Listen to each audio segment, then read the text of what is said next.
Bienvenidos un día más al Mañanero de hoy. Vamos a empezar fuerte con la inflación que mata democracias. Palabras que no son mías, aunque la verdad bien podrían serlo. Continuaremos con la elección de dinero chino. Un tema que se ha puesto sobre la mesa más de una vez, pero que veremos en qué punto se encuentra. Continuaremos con la que es la peor educación del planeta de la historia. Para finalizar el Mañanero de hoy con la lucha entre Ethereum y Bitcoin y cómo las energías renovables, perdón, la energía en general en España bien podría descubrir el valor de Bitcoin. Empecemos con la inflación que mata democracias. El mercado apuesta por una bajada de tipos del Banco Central Europeo el año que viene, pero los responsables políticos se resisten a confirmarlo. ¿Qué es esto? Bueno, esta es la batalla por el tipo de interés que, como sabéis, marca el Banco Central. Y es una batalla que existe por el mero hecho de que estos tipos de interés son marcados por el Banco Central.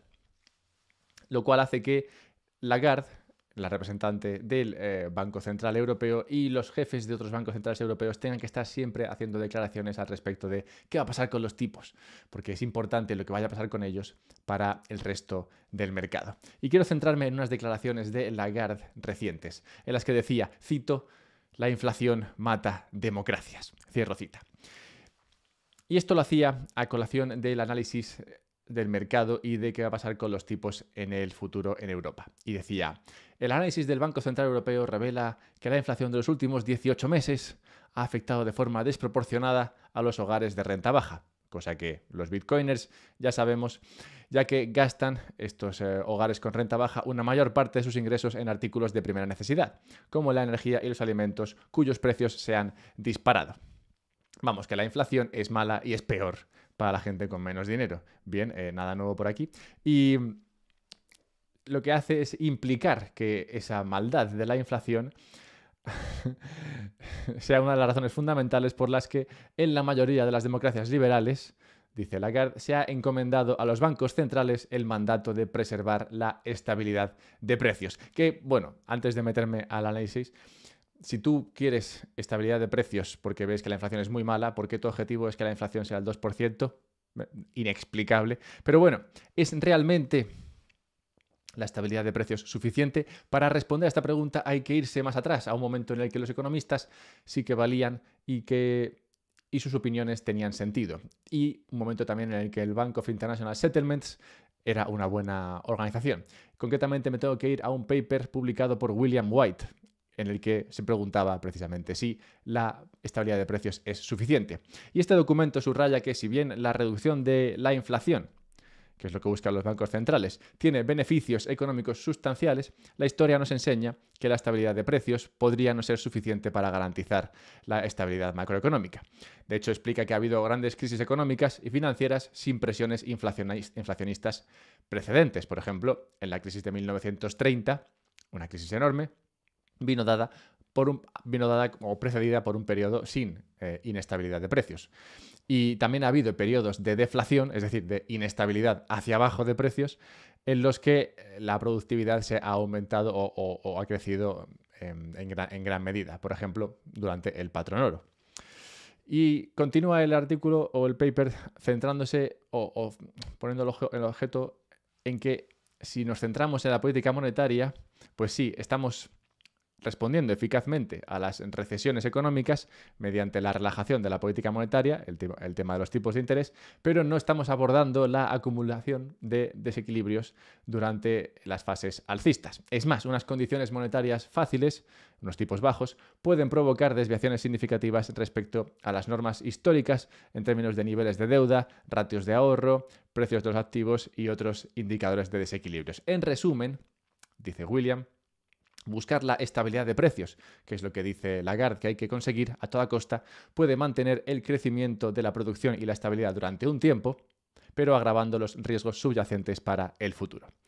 Como digo, ante todo esto, Lagarde insiste. Cito a Lagarde. Nuestra política monetaria se encuentra en una fase en la que debemos estar atentos a las distintas fuerzas que afectan a la inflación, pero siempre firmemente centrados en nuestro mandato de estabilidad de precios. Cierro cita. A ver, Lagarde, si tú eres una de esas fuerzas, porque tú como Banco Central estás convirtiéndote en una fuerza que actúa sobre la estabilidad o inestabilidad de precios, si meramente por el hecho de existir como Banco Central y tener ese objeto alteras el resultado que esperas, ¿cómo pretendes conseguir ese objetivo de estabilidad de precios? Y es más, ¿es ese objetivo bueno? Por tanto, cierro con decir que la labor del Banco Central no solo es inútil, sino que, como vemos, es potencialmente muy dañina, y dañina para los que peor lo tienen. Elijamos dinero chino, entonces. Bueno, eso es lo que querría China. China quiere tener el privilegio desorbitado que se le atribuye a Estados Unidos de tener la moneda reserva mundial. Y está dando pasos para que así sea. El proceso de desdolarización, ese proceso por el cual el dólar pierde peso en el comercio internacional, ha sido tratado y desacreditado en los últimos meses, también en estos mañaneros. Y es que el dólar sigue siendo el rey, y tiene pinta de que lo seguirá siendo durante bastante tiempo. Pero, si bien se dice que el dólar es rey y seguirá siéndolo, la razón principal por la que se dice esto es porque la divisa china, como competidora, es aún pequeña. Pero aún es la palabra importante. Podemos ver que el uso de renminbi en el comercio internacional en enero de este mismo año fue el 1,9% del total. En enero. Pero en octubre fue el 3,6%. O sea, una subida bastante notable en apenas un año. Por comparar, el dólar es el 47% del comercio internacional y el euro el 23%. O sea que sí, China sigue siendo pequeño, pero como vemos, está creciendo bastante. Y es que desde las sanciones a Rusia, por parte de Estados Unidos, momento que podrían marcar el punto de inflexión de la moneda americana, desde ese momento China ha redoblado sus esfuerzos o los esfuerzos para usar su moneda en el comercio internacional. Una de las cosas que están haciendo, por ejemplo, es que los bancos chinos están usando el renminbi para sus préstamos en el extranjero. Este porcentaje, el porcentaje de préstamos en renminbi, ha aumentado hasta el 28% del total de préstamos frente al 17% que era apenas hace 2 años. O sea que China está esforzándose por que la gente use su moneda en lugar de el dólar, que es lo que se usa normalmente, como veis, en el comercio internacional. El único problemilla con el que se enfrenta China en estos esfuerzos es que la comunidad internacional, el mundo, la gente, no está muy por la labor de holdear renminbi por la escasa liquidez que esta divisa ofrece debido a los controles que ejerce China sobre su moneda. Esto lo podemos ver, por ejemplo, en las tenencias de bonos en moneda china, que han caído del 3,5%, que fueron en el pico por la parte de los inversores internacionales, al 2,5% reciente. Vamos, que la gente, los inversores al menos, no están muy por la labor de tener moneda china. Y es que tú puedes forzar tu moneda, incluso con todo tu poder comercial, ¿no? Todo el poder comercial que tiene China, puedes usarlo para forzar tu moneda y que la gente la use, pero a fin de cuentas, la liquidez es lo único que cuenta para conseguir que tu moneda no solamente sea usada, sino que también sea atesorada, que es importante para que luego sea usada. Y el dólar, es verdad, perdió algo de liquidez con la historia esta con Rusia, con las sanciones. China nunca tuvo esa liquidez. El oro es difícil de mover, lo cual reduce un poco su liquidez. Y Bitcoin es pequeño, lo cual nos crea este mundo, bueno, y Europa no cuenta, nos crea este mundo de divisas y posibles dineros que irán compitiendo cada uno con sus fortalezas y sus debilidades. Veremos quién gana, pero parece que la pelea está servida. Donde no hay pelea es en la competición por ser o por tener la peor educación de la historia. Un informe reciente en España nos asombra a todos, mostrando que los alumnos españoles de 15 años han caído en todas las materias en las que se han examinado y han tocado fondo en matemáticas y ciencias, obteniendo los peores resultados académicos de su historia.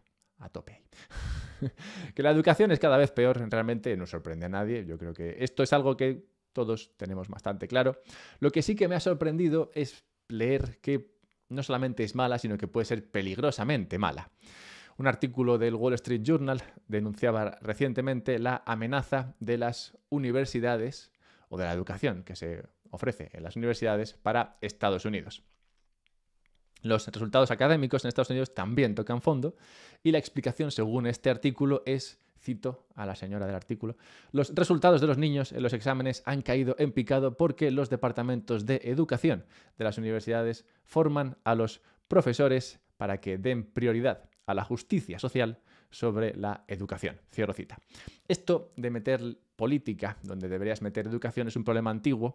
De hecho, la Asociación Americana de Profesores Universitarios en 1915, por eso digo que es un problema antiguo, ya advertía a los profesores contra el aprovechamiento injusto de la inmadurez del estudiante, adoctrinándole con las propias opiniones del profesor. Un consejo o una advertencia ignorada, como imagináis, en todos sitios y en todos momentos.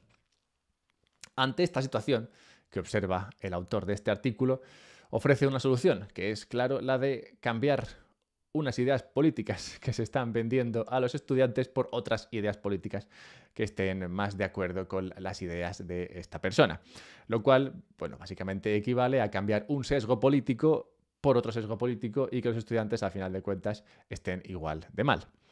Por tanto, la única solución real pasa por eliminar la educación pública y los subsidios e incentivos a la educación privada, para que así, teniendo en cuenta que no podemos eliminar nunca el sesgo totalmente, al menos los diferentes sesgos políticos compitan y así los niños salgan ahí con diferentes sesgos, unos serán mejores, otros serán peores, pero al menos en la competencia se verá cuáles son mejores y esos tenderán a vencer a los que son peores. Al final lo que tendremos será alumnos mejor educados y probablemente educados en diferentes puntos de vista, lo cual sería ideal. ¿Cómo sería ideal también que compartieses esto con otra gente? Porque, bueno, ya sabéis que mi objetivo con este mañanero es compartir las noticias desde otro punto de vista, un punto de vista que podemos llamar bitcoinero, porque los bitcoiners pues tienen esta cosa en común, ¿no? Que, digamos, son escépticos frente a lo que es el sistema mainstream establecido, cuyo máximo exponente sería el dinero establecido. Total, que compartas esto si quieres que otras gentes también tengan otros sesgos y al menos puedan comparar con lo que ven en otros lugares. Comparte, puedes dejar likes también, puedes suscribirte en YouTube, bueno, que hagas cosas, básicamente cosas gratis que ayudan mucho al crecimiento de este canal. También puedes hacer cosas que no son gratis como comprar Bitcoin. No es gratis porque cambias un dinero por otro. En este caso estarías cambiando euros por Bitcoin y puedes hacerlo a través de Relay. Dejo un enlace con un descuento para hacerlo en la descripción. No será gratis, pero sí que habrá un descuento. Y también podrás gastarte dinero en la autocustodia de ese Bitcoin para que así el nuevo dinero que tienes, ese nuevo dinero bitcoinero, no lo pierdas. Pues la autocustodia es importante para que nadie tenga control sobre tus moneditas. De nuevo dejaré ese enlace en la descripción con un descuento y pasemos a hablar de la lucha entre Ethereum y Bitcoin. Estamos en esa parte del ciclo en la que Bitcoin sube y aquellos que ven valor en Ethereum dicen, Bitcoin sube, pero Ethereum subirá más. Que es gracioso porque suena infantil. Es verdad que suena un poco infantil, pero no por ello deja de ser digno de estudio. ¿Subirá más? ¿Subirá menos? ¿Qué pasará con Ethereum ahora que Bitcoin está tirando, por así decirlo? Bueno, ahora mismo Bitcoin, la capitalización, un tema que no es, un número que digamos no es muy útil, pero que vamos a usar porque vamos a usarlo. La capitalización de Bitcoin es de 850.000 millones, la de Ethereum es 250.000 millones. En los últimos dos ciclos, que son los ciclos en los que han competido ambos activos, se han comportado muy parejos. En el primero es verdad que Ethereum tuvo bastante tirón, en el segundo se puede argumentar que tuvo menos, pero bueno, han competido y se han comportado de manera muy pareja. El sueño del ethereumista o del Ethereum o de la persona que le mola Ethereum es el flippening, que no se ha producido nunca, que básicamente es cuando sería cuando la capitalización total de Ethereum superase a la de Bitcoin. Actualmente, para que esto se produjese, el precio de Ethereum contra Bitcoin tendría que ser 0,16. Y alcanzar esa proporción indicaría que el mercado considera que ambas redes tienen el mismo valor. Si hiciésemos una barra de progreso de cómo de cerca está el flippening, Ethereum ahora mismo estaría al 31%. Si llegase al 100%, pues se produciría ese flippening. Que, como sabéis, como imagináis, pues no está claro que vaya a producirse. Como digo, en el primer ciclo podría haberse dado, bueno, estuvo cerca de darse, bueno, cerca, lo más cerca posible, y en el segundo no estuvo tan cerca, pero medirlo en términos de capitalización, como digo, es bastante irrelevante. Lo que sí que parece muy factible, más allá de flippenings y cosas de estas, es lo que sí que parece factible es que haya oportunidades de rebalancear una cartera de inversión en la que tengas Bitcoin e Ethereum, atendiendo a que se han comportado, como he dicho antes, de manera muy pareja en el pasado. Total, que por ejemplo, si tienes una cartera en la que tienes 50% Bitcoin y 50% Ethereum, sí que sería interesante rebalancear esto para mantener ese 50-50, porque habrá momentos en los que Bitcoin suba más que Ethereum y momentos en los que Ethereum suba más que Bitcoin. Así, manteniendo el rebalanceo, lo que conseguirías sería sacar, digamos, todo el jugo posible a esta operación. Como digo, una cuestión meramente de inversión y que está basada en lo que ha pasado en el pasado. Lo difícil, claro, es observar qué ocurrirá o saber qué ocurrirá en el futuro. Observarlo será fácil, averiguarlo antes de que ocurra será lo difícil. Y es que, al final, para saber cuál activo vencerá, tenemos que ver si el mercado demandará un activo apolítico e inmutable, ¿no? Una especie de Bitcoin, o un activo simplemente digital, en cuyo caso Ethereum tendría posiblemente más adeptos. Pero bueno, veremos qué va pasando. Y cerremos hoy con cómo España va a descubrir el valor de la minería de Bitcoin. Y es que España, este es un tema que me ha gustado encontrarlo, la verdad. No esperaba tanto de este artículo cuando empecé a leerlo. Atended. España está pulverizando todos los récords en la carrera de los contratos de suministro de electricidad a largo plazo, lo que se llaman PPAs, acuerdos de compra de energía. ¿Vale? Estos son acuerdos entre un demandante de energía y un proveedor de energía, por el cual llegan a un acuerdo por el precio. Ahora mismo hay 7.000 megavatios comprometidos en estos tipos de contratos, o en este tipo de contratos. Esto es noticia para mí importante porque los PPAs es lo que usan principalmente los mineros, los profesionales de Bitcoin. Y la demanda de estos PPAs en España, donde antes no eran apenas usados, ha subido por la inestabilidad de precios de la energía. Algo que hemos visto en los últimos 2 años, debido a las diferentes decisiones energéticas que se han tomado. Pero esta inestabilidad es una con la que los mineros de Bitcoin conviven cada día, ya que para el minero de Bitcoin, aunque esa inestabilidad sea mínima, ya es muy importante. Por tanto, los mineros de Bitcoin siempre han tendido a hacer estos acuerdos a largo plazo del precio de la energía para así saber si les saldrá rentable minar o no. Bien, pues el informe que he estado leyendo a este respecto avisa de los problemas que pueden tener estos acuerdos sobre el precio de la energía en España. Dice, de los aproximadamente 7.500 megavatios en PPAs, esos acuerdos del precio de la energía, que hay vigentes en España, más de la mitad son fotovoltaicos, es decir, vienen de energía solar. ¡Sorpresa! Para el escritor del informe, esta gran oferta de fotovoltaica, de energía solar, ha provocado cuellos de botella en los procesos de conexión a la red por parte de esos proyectos y cierta canibalización de los precios durante el verano, dice el informe. ¿Qué es lo que ocurre cuando hay más oferta de producción que de consumo? ¿Qué es lo que ocurre cuando tienes una red con mucha solar y poco de lo demás?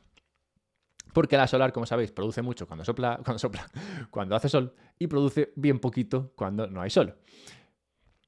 En esta situación es en la que digo que va a comenzar a brillar tanto como el sol Bitcoin. Porque, claro, si tú empiezas a tener estos acuerdos de energía, lo cual provoca esa inestabilidad en la red, pues, claro, en esos momentos en los que te das cuenta, esos son los momentos en los que te das cuenta que te vendría muy bien tener un demandante de última instancia, un demandante de energía que demande energía en todo momento para darte esa base de demanda cuando nadie más quiere tu oferta.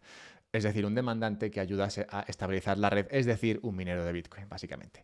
O sea que creo que en España esto empezará a ser cada vez más interesante. Y cierro el mañanero de hoy con la necrológica, como siempre. Una necrológica hoy que también me ha sorprendido. Un día de muchas sorpresas. Lástima que como es jueves en mitad de puente en España, esto no lo vaya a escuchar ni el tato. Pero en la necrológica de hoy tenemos que recordar la muerte en tal día como hoy de Cícero.